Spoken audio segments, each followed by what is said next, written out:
ሆኒኮ የተባለች የሀገሪቱ ባለሀብት ልጅ ወደ ትምህርት ቤት ሲገባ እያየናት ፊልማችን ይጀምራል። በሷ ክላስ የሚማሩ 26 ተማሪዎች ሁሉም የስውር ቦዲጋርድ ናቸው። ይህንን አታውቅም እሷ።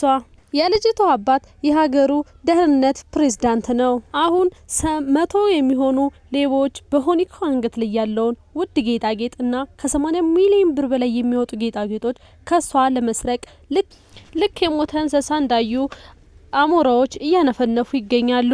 አንደኛው ነፍሰ ገዳይ ከኋላዋ እየተከተላት ነበርና አንድ ሮኪ የተባለ ተማሪ ሲከታተለው ነበርና እግሩን ጣልፎ ጣለው። ይሄ ባለቢጫ ጸጉር ልጅ ግን ታዲያ ከጣለበት አንጠልጥሎ አነሳውና ሆኒኮ ግን ወደ ኋላ ተመልሳ እዚህ ትምህርት ቤት ከሰው ጋር መጣላት ከትምህርት ቤት እንደሚያስባርርና እንደሚያሳስር አጥብቃ እንዲያቆም ትነግረዋለች። ሮኪ ተበሳጭቶ ከሷ ጋር ሲጨቃጨቅ ያ ሊገላት የነበረው ነፍሰ ገዳይ መሮጥ ይጀምራል። ሮኪም እያሯሯጠ ተከትሎት አንድ ባዶ የሆነ ቦታ ሲደርስ ያ ሊገላት የነበረው ሰውዬ ይቆማል። ያኔም ለምንድን ነው የምትከተለኝ ብሎ ይጠይቀዋል። ሰውዬው ሳያፍር ሮኪ ላይ ዞሮ ተሳለቀበት። ሮኪ ግን ተናዶ ማንቻውንም ሴት ላይ የሚያፌዝን ጋጦጥ ሰው አልታገስም አለው። ሰውዬውም ጠጋ ብሎ በጆሮ ሚስጥር የሚነግር መስሎ ጩቤ መዘዘበትና ሊወጋው ሲል ሮኪ ግን ቀልጣፋ ስለነበረ እሱን በመልሱ መሬት ላይ ዘረረው። እናም ያ ሰውዬ ወዲያውኑ ሮጦ አመለጠ። ያኔም ሮኪ ይችን ሴት ህይወቴን እንኳን ቢያስከፍለኝ እከላከልላታለሁ ብሎ ለራሱ ቃል ገባ። ለክፍል ሲመለስም ሁሉም በፍርሃት ይመለከቱታል። ከመሃላቸው አንድ ሰው እንኳን ሆኒኮን ለማጥቃት አስቦ ከሆነ ብሎ ሁሉንም እያፋጠጠ ይጠይቃቸው ጀመረ። ከሆነው መታ በጥፊ መታቸውና ሁለተኛ ወደ እኔ ወንበር እንዳትጠጋለችው። ሰውየውን ሲመታይታ በጣም ጠልተዋለች። ሮኪ ግን ያን ሁሉ ያረገው እሷን ለመከላከል ነበር። የዳንስ ልምምር ላይ እያለችም ተደብቆ ከርቀት ያያታል። እሷን ከሩቅ መከታተል ነው። ምክንያቱም እሷን ጫፏን ማንም እንዲነካት አይፈልግም። ድንገት ዞር ሲል ደግሞ ዱርዬ ተማሪዎች አንድ ልጅ መሃል አስገብተው ሲያስቸግሩት ያያል። እሱም ምንድነው የምታደርጉት ሲላቸው አንተ ምን አገባህ ብለው ወደሱ ዞረው ከሱ ጋር ድብድብ ይጀምራሉ። እሱም ቀላል አልነበረምና በአንድ ጫማ ጥፊ ብሎ ሁሉንም ሲዘራቸው እነሱም ፈርተው ጥለውት ይሸሻሉ። ወደ ጸባይኛውም ልጅ ዞሮ ይህንን ተቀበል ላንተ ድፍረትንና በራስ መተማመንን ይጨምርልሃል ብሎ ሰጠው። ያ ሆኒኮ ሊዘርፋት የነበረው ሰውዬ በድንገት ዞር ሲል ይመለከተዋል። ወዲያውኑ ያ ሰውዬ መሮጥ ይጀምራል። ይህም ሰውዬ ሆኒኮን እንዳይጎዳት ብሎ ሲከተለው እሱ ግን ያዘጋጀለት ወጥመድ ነበርና ሁሉም ይከቡት። ወዲያውኑ እሱን መቀጥቀጥ ይጀምራሉ። በዛም ሰዓት ሮኪን ለመጉዳት ሌላ የማፊያ ቡድኖች እየተከታተሏት እንደሆነ ያሳየዋል። የሆኒኮም ጓደኛ እጎኗ አብራት ነበረችና ሁሉንም አንድ በአንድ መሬት ላይ ትዘርራቸዋለች። ወዲያውኑ አይቀጡ ቅጣቀታ ትሸኛቸዋለች። ወዲያውኑ ያበለ ቢጫ ጸጉር የታሰረበትን እነዛ 26 የክፍል ጓደኞች አይተው መተው ሁሉንም አንድ ባንድ ቅጥቅጥ አርገው ይዘርሯቸዋል። ሁሉንም ቀጣ ከሰጧቸው በኋላ አንደኛውን የማፊያ አዛዥ ወንበር ላይ ካሰሩት በኋላ ቆይ አለቃችሁ ማን ነው? ዱላ ዘወራችሁስ ማን ነው? እያለች በስተመጨረሻም ታወጣጣቸዋል። ባለቢጫ ጸጉሩን ከዱርዬዎች አስጣለው የትምህርት ቤቱ ፕሬዝዳንት ነው። ሄዶ የተባለው ልጅም ወደ ቢጫ ጸጉሩ ተጠጋና አንተ የሆኒኮ ጋርድ ልትሆን በፍጹም አትችልም አለው። ስለዚህ ሁሉም ነገር ይቅርብሃለው አለውና ከሆኒኮ ጋር የፍቅር ዴት እንድትወጡ አዝዥሃለሁ አለው። እሱም በታዘዘው መሰረት ብርታቱን ሰብስቦ ለሆኒኮ ዴት እንውጣ ብሎ ወረቀት ሊሰጣት ሄደ። ጓደኞቹ ባላሰበው መልኩ እየተከታተሉት ነበር። ነገር ግን ሆኒኮን ሆነ የቀረበችው የገዛ ጓደኛዋ ማክስ አርጋ እሱን ለመፈተንና ምን ያህል ደፋር እንደሆነ ለማወቅ ስለነበር ማክስዋን ስገልጠው አንዷ ጓደኛቸው መሆኗን ሳይ በጣም ይደነግጥና ይጮሃል። ከዛ ግን አበረታቱትና ምንም ፍርሃት እንዳይሰማው ሄዶ እንዲጠይቃት ጓደኞቹ አዘዙት። ከዛም ወደ ዋናዋ ሮክ ሄዶ ዴቱን አብረው እንዲወጡ ጠየቀ። ዋናው ሆኒኮም ጥያቄውን ወዲያው ተቀበለችው። ጓደኞቹም አጨበጨቡለት። በዛው ትዕይንት ላይ አንዲት ሌላ ሴት ሆኒኮ ፎቶን ለጥፋ በጩቤ ወርውራ ስትወጋት ስናይ እንመለከታለን። ስንመለስም ሆኒኮ ቆጠሮ ጋር እጇን እያውለበለበች እንደ ነፋስ ወደሱ እየሮጠች ስትመጣ ይመለከታል። ነገር ግን እሷ በሱ በደረሰች ሰዓት ይሸሻታል። ተማሪዎቹ ከሆኒኮ ጀርባ ያለውን የሚከታተሉትን ሰው እየተከታተሉ ነው።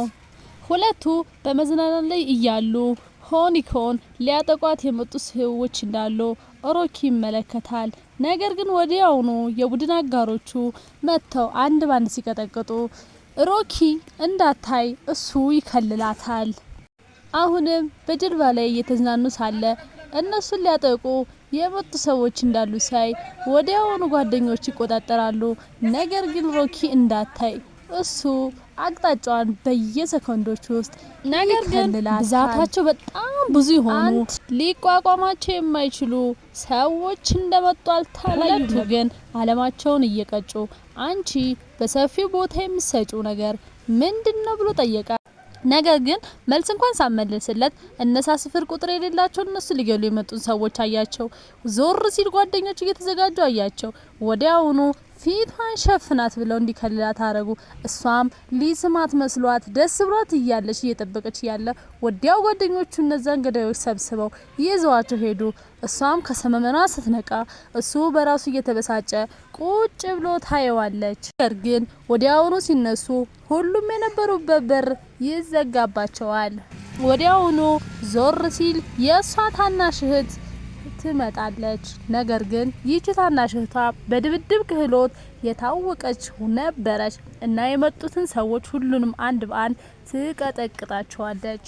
ነገር ግን እሷ በዚህ እንደዚህ ለመሆኗ ምክንያት ሆኒኮ ነበረች ተጠያቂ የምታረጋት። እናም ሆኒኮን ልትገላት በጣም ነው የምትፈልገውና እሱም ባለ ቢጫ ጸጉሩ እህቷን ተፋለማት። ነገር ግን አንድ ነገር ስህተት እሷን ቢያረጓት በስተት ቢያረጓት ግድግዳው ላይ ያጠመደችው ቦምብ እንዳለ በምላሷ ውስጥ አሳየችው። በዛን ሰዓት ሁሉም ተደናገጡ። ጓደኞቹ መክፈት እንደማይችሉ ተገነዘቡ። ባለ ቢጫ ጸጉሩን በስተመጨረሻ ያለው አማራጭ ከሷ ጋር ትንሽ መቆየት ነው። ሊያመልጥም አልፈለገም። ያለውን ሁሉ አማራጭ እየተጠቀመ ነው። በስተመጨረሻ ግጥም አርጎ እህቷ ፊት ይስማታል። በዛን ሰዓት ያለውን የቦምቡን መቆጣጠሪያ ከተቀበላት በኋላ ይገፈትራታል። እሷም መሬት ላይ ትዘረራለች። እዛው በተዘረረችበት እኔ አንቺ ልስምሽ ሳይሆን ትክክለኛው የሆኒኮ ጠባቂ ነኝ አላት። ወደ ክላስ ሲመለሱም ተሰብስበው እያወሩ ሳለ እነዛ ወሮበሎች አንድ ሰላይ ውስጣቸው እንዳለ ያንንም በቅርቡ ሲገኝ ቅጣት እንደሚካሄድበት ተናገረ። ሮኪ ግን አንተ ቆያን ቀን እንደዛ ስትሆን የነበረው ስትሳሳብ የመጀመሪያ ነው እንዲያለችው እሱም በጣም ተርበተበተ። ሮኪም የዳንስ ውድድሯ ደርሶባት እየተለማመደች ነበረ። እነ ሮኪም ክፍል ተሰብስበው እሷ እንዴት እንደሚጠብቋትና እንዴት እንደሚከለከሉላት ክላስ ውስጥ ተሰብስበው እየተወያዩ ነበር። ነገር ግን እሷን አላዩባቸው ነበረ። ሁሉም ነገራቸው ተጋለጠባቸው ወይም ይፈወጣባቸው ማለት ነው። እሷን ያው እንግዲህ እንደሚከላከሉላት ስንት ሰው እንደደበደቡላት ማለት ነው። ነገር ግን እሷን ሰርፕራይዝ ሊያደርጓት መስሏት ቀለል አርጋይታው ታመሰግናቸዋለች። በተለይ አንተ ሁሌ ስትከላከል እንደነበረ አመሰግናለሁ ትለዋለች። አሁን አይኗን ትኩር ብሎ እያየ ያ ዳይመንድ በሚመስል አይኑ ተመስጦ እያያት ሊስማት ይቃረባል። ነገር ግን እህቷ እንደ መንፈስ ከኋላ ቆማ አስደነገጠቻቸው። አንቺ ልደትሽ በቀጣይ ወር ነው። አንተ ደግሞ እንግሊዝና ማትስ ትምህርትን ትጠላለህ እና የውስጥ ልብሱንም ተናግራ ስለነሱ በጣም ብዙ ነገር እንደምታውቅ ትነግራቸዋለች። በተጨማሪ አንተ እሷን ታፈቅራታለህ እና ሁሉም ነገር ስታጋለጥበት በሀፍረት እሷን ይዞ እንደታመልጥ ነገራት። ሆኒኮም እዛው ስትቆምበት አቅጣጫ እየነገረ እንድትሄድ ነገራት። ነገር ግን የሆኒኮ እህት ሽጉጥ አንገቱ ላይ ደቀለችበት። ከዛ እኔን አግባና ሆኒኮን ትተሃት ከኔ ጋር እንኖር አለችው። ነገር ግን ከሆኒኮ ውጪ ሌላ ሴት እንደማይታየው በግልጽ ነገራት። ወደ ግድግዳ ለጥፋ እየደበደበችው የማያልቅ ዝናንና በጣም ብዙ ገንዘብ እሰጥሃለሁ አለች። ነገሮችን ለማረጋጋት የጋበዘችውን ራት ተቀብሎ ወደ እሷ ቤት ሄደ። በዛም እሷን ካገባ የከዳቸውን ተማሪ እንደምትነግረው ቃል ገባችለት። ነገር ግን እሱ ከሆኒኮ ውጪ ማንንም ማግባት እንደማይፈልግ አስረግጦ ነገራት። ወዲያውኑ አንድ ስልክ ተደወለለትና አንድ ጓደኛቸው በሽጉጥ ተመቶ ወደ ሆስፒታል እንደገባ ተነገረው። ጓደኛቸው የተኮሰበት ደግሞ ያ የከዳቸው ተማሪ ነበር። የተመታው ጓደኛቸው ቪዲዮ ተቀርጾ ነበረና ተሰብስበው ቪዲዮን ማየት ጀመሩ። እናም ከሃዲው ጓደኛቸው ዜዶ ሆኖ አገኙት። እሱንም በክላስ አቁመው ሲጠይቁት ሳይክድ አዎ እኔ ነኝ ብሎ አመነላቸው። በዚህም ባለቢጫ ጸጉሩ ተናዶ ሊመታው ሲል መልሶ ራሱን ጠልዞ በአንድ ምት መሬት ላይ ዘረረው። እሱም ከክፍል ሊወጣ ሲል ሁሉም በሩን ዘጉበትና እዚህ ክፍል የምትወጣው ሁላችንም ገለ ከጨረስክ ብቻ ነው አሉት። በዚህን ሰዓት ወደ ሆኒኮ መጣች። ክላሱም የጦር ሜዳ መስሏል። ዜኮ ይሁዳ የተባለ የማፊያ ቡድኖችን እንደተቀላቀለ ነገረቻቸው። አባቷም የሀገሪቱ ደህንነት ፕሬዝዳንት ስለሆነ ዋነኛ ጠላቶቿ ሆነዋል። ስለዚህ አላማቸው በዳንስ ውድድር ላይ ሳለ ሆኒኮን መግደል ነበር። ሁሉም ተሰብስበው እንኳን እነዛ ማፊያዎች ማሸነፍ አይችሉም። ብቸኛዋ ጓደኛዋ እንኳን ነገሩ ስላልጣማት ራሷን አገለለች። ሮኪ ታዲያ ሆኒኮ ሲያገኛት እያለቀሰች ነበር። ነገሩ ከቁጥጥር ወጣ።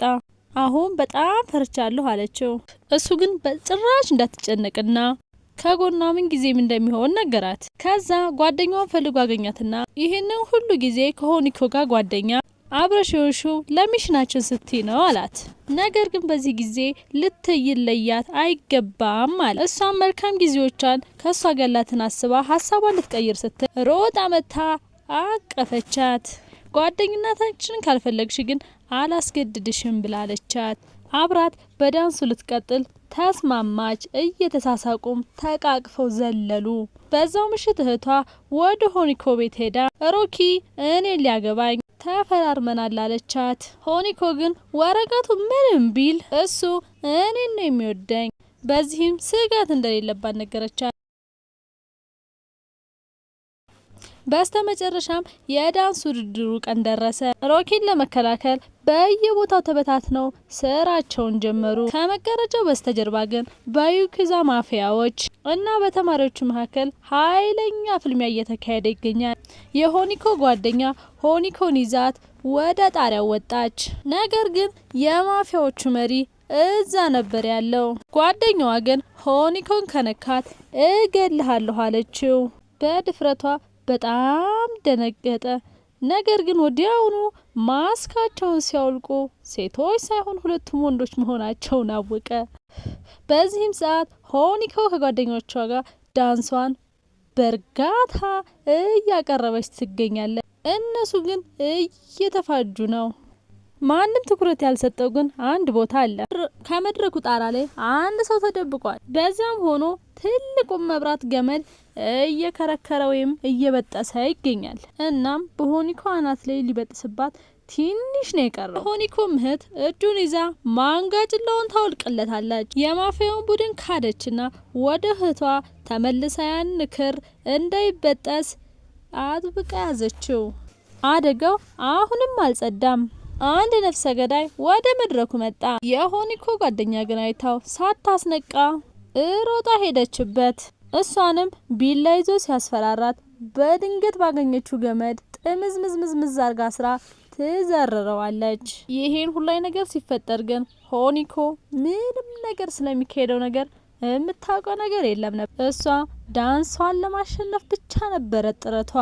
ዞር ስትል ግን ጓደኛዋ ሌላ ነፍሰ ገዳይ ሆኒኮ ላይ ሽጉጥ አቀባብሎ ትመለከተዋለች። ሮኪ ደግሞ በማፊያዎቹ አለቃ እየተደበደበ ነው። እሷም ላይ ሊተኩስባት ሲል አንድ ተማሪ ደርሶ ሊያስጥለዋል።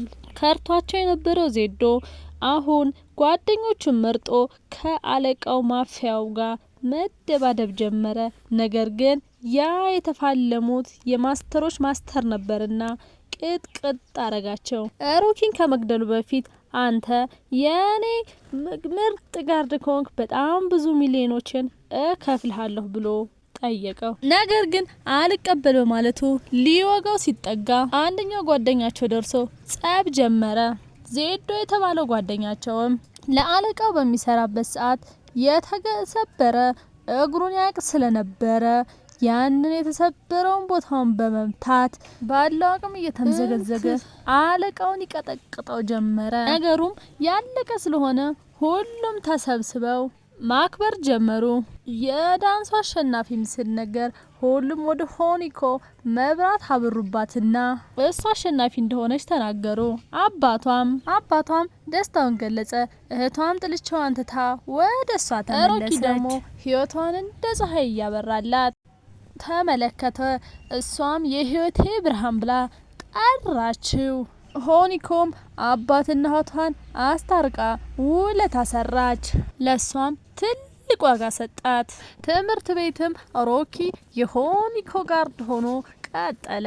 እሷ ግን ከዛም በላይ ከቦዲጋርድም በላይ ፍቅረኛዋ እንዲሆን ጠየቀችው።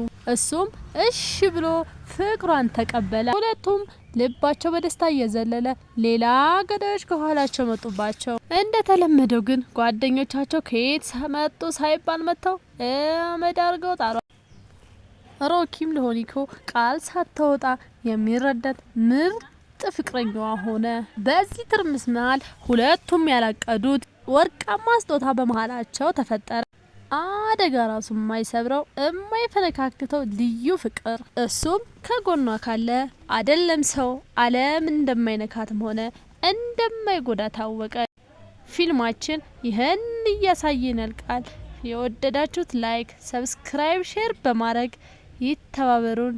እናመሰግናለን። ሰላም ሁኑልን። በቀጣይ እስክንገናኝ